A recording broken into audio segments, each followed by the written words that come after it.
everybody, Cherish Messy Painter here, and I am going to be doing a beach painting.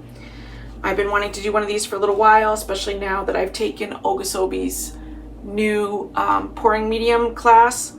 I am loving that I am not using Floetrol. Oh my god, no more stinky Floetrol. It's so awesome. I am experimenting with this new pouring medium ratio. It is a little bit thinner, so I am just experimenting with getting used to how it flows with dirty pours and Dutch blooms and using my blow dryer.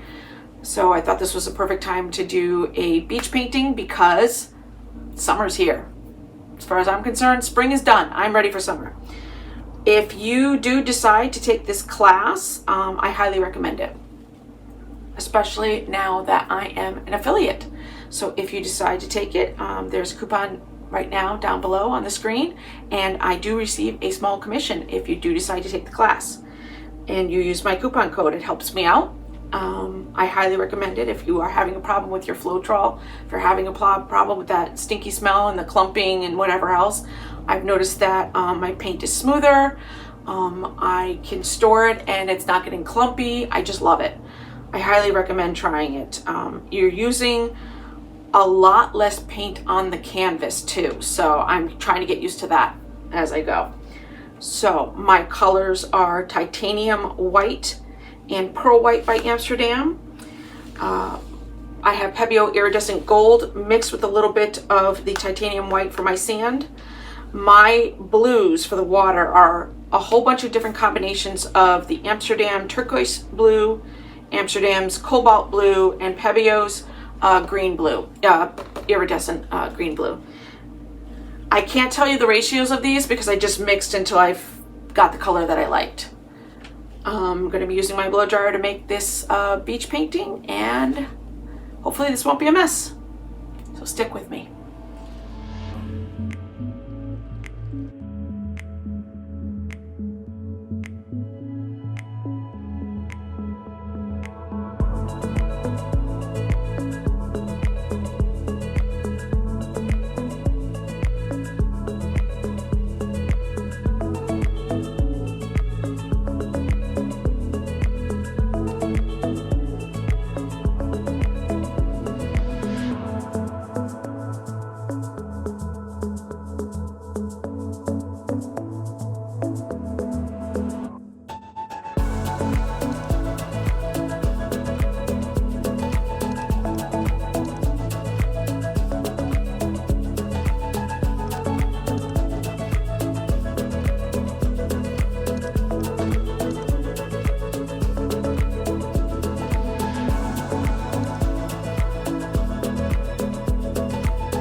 So I went for absolutely no cells, no Australian Floetrol. Using the straw to just make this area right here look frothy was my alternative for this one.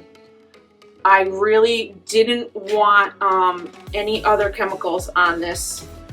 I wanted to make this as simple as possible.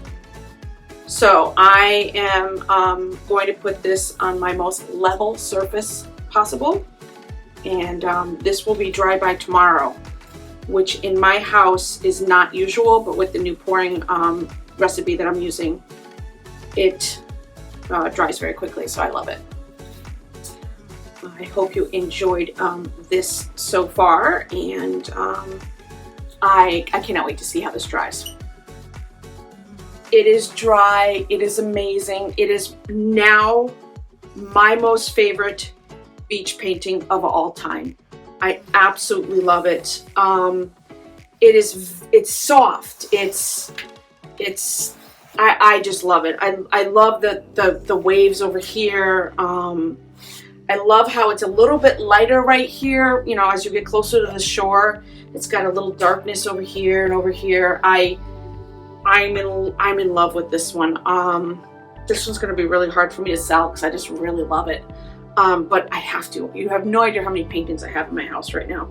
I keep saving my favorites, and I have way too many favorites and not enough walls. So I really do think that I may be madly in love with this new pouring recipe. I don't have any stinking Floetrol right now, so this is working for me. I'm gonna have to do more beach paintings because this was so much fun. I don't know if you can see the waves right there. Now, I didn't use Australian Floetrol, so there's no cells, and I don't want cells. And there is a recipe for me to get more cells if I want. I could, but that's not what I was going for today. I just wanted a soft beach look. I wanted to work on controlling the paint with my blow dryer and this new pouring recipe. So thank you, Olga. This was fun. I'm enjoying this journey of this new pouring medium recipe. So if you would like to take the class, my link for the Academy will be down below and also on the screen. So you can follow that, and I get a tiny, tiny, tiny little commission for that. I would appreciate that. So if you liked this painting, please give me a thumbs up. And if you're not already following, please hit that subscribe button. And I will see you all in the next video. I need to go to the beach, like ASAP. Definitely.